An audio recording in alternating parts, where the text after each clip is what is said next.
Hello friends, আমি এই ভিডিওতে হিস্ট্রির একটা কোয়েশ্চেন বিস্তারিত আলোচনা করছি। সো যদি কেউ আমার ভিডিও ভালো লাগে, অ্যাডমিশন নিতে চাও, এখন class 11-12 arts degree course, BA history honours and general all papers only for University of Calcutta, competitive প্রিপারেশনে এখন অ্যাডমিশন চলছে। নতুন ব্যাচ শুরু করেছি আগস্ট মাস থেকে।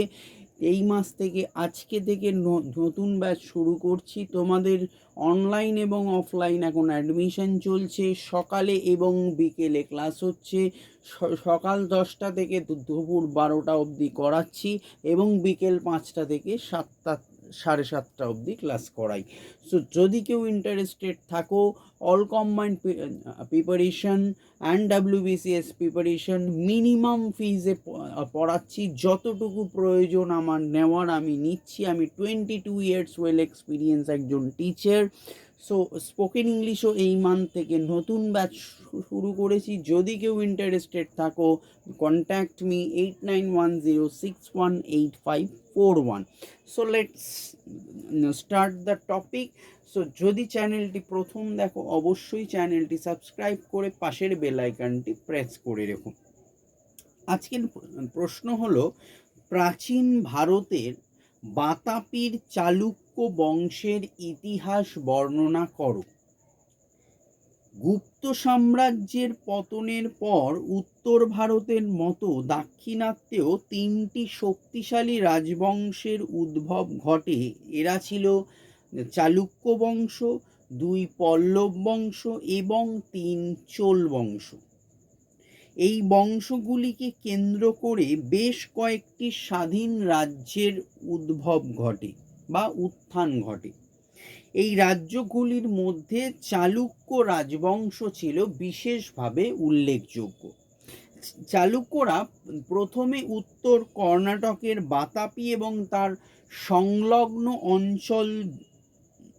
অঞ্চলে রাজ্য গড়ে তোলে এবং তারা বিভিন্ন দিকে ছড়িয়ে পড়ে।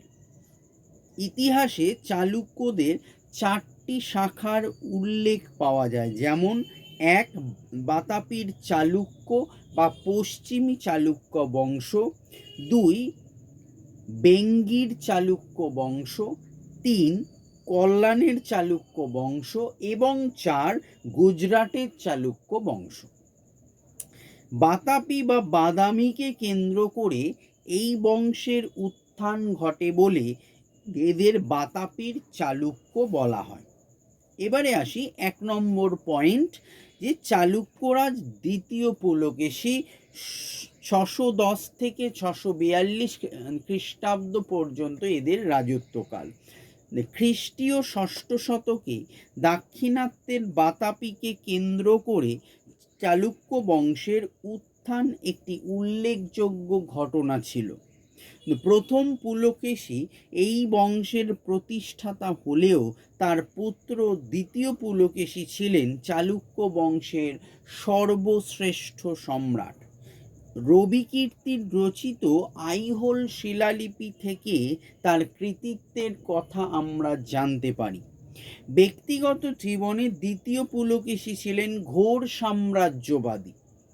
তিনি মহীশূরের গঙ্গারাজ্য, মালাবারের অনুপ অঞ্চল, কোঙ্কণের মৌর্য রাজ্য ও গুজরাট জয় করেন। তার সামরিক অভিযানের অন্যতম পদক্ষেপ হল উত্তর ভারতের শ্রেষ্ঠ নৃপতি হর্ষবর্ধনের বিরুদ্ধে সাফল্য।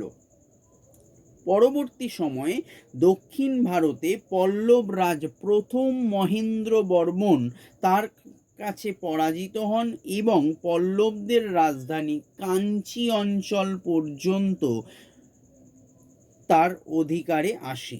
এরপর তিনি দাক্ষিণাত্যের গোদাবরী থেকে কৃষ্ণা নদী পর্যন্ত জয় করতে সক্ষম হন, কিন্তু পরবর্তী সময় মহেন্দ্র বর্মনের পুত্র নরসিংহ বর্মন পিতার পরাজয়ের প্রতিশোধ নেবার জন্য বাতাপি আক্রমণ করলে সেই যুদ্ধে দ্বিতীয় পুলকেশী পরাজিত ও নিহত হন। দ্বিতীয় পুলকেশী ছিলেন একজন পরধর্ম সহিষ্ণু শাসক। ব্রাহ্মণ্য ধর্মের প্রতি অনুরক্ত থাকলেও তিনি অন্য ধর্মাবলম্বীদের প্রতি সহানুভূতি সম্পন্ন ছিলেন। তিনি পারস্য সম্রাট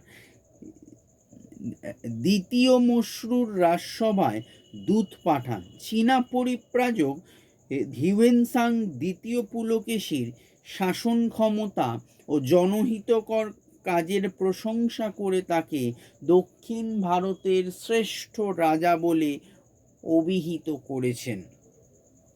2 নম্বর পয়েন্ট, লাস্ট পয়েন্ট, পরবর্তী চালুক্য রাজগণ ও চালুক্য শক্তির পতন।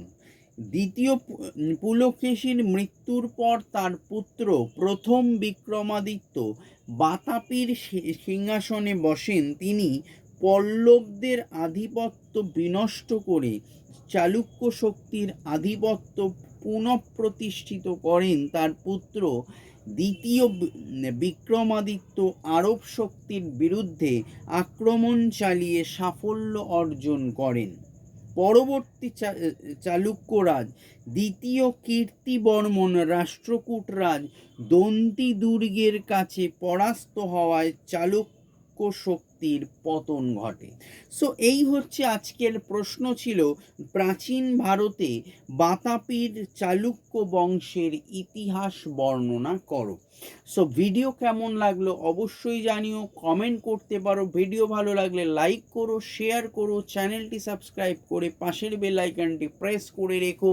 এই ধরনের কম্পিটিটিভ নিত্য নৈমিত্তিক ভিডিও আমি প্রায় প্রতিদিন দিয়ে থাকি। For any competitive admission contact me 8910618541. Thank you. Good night.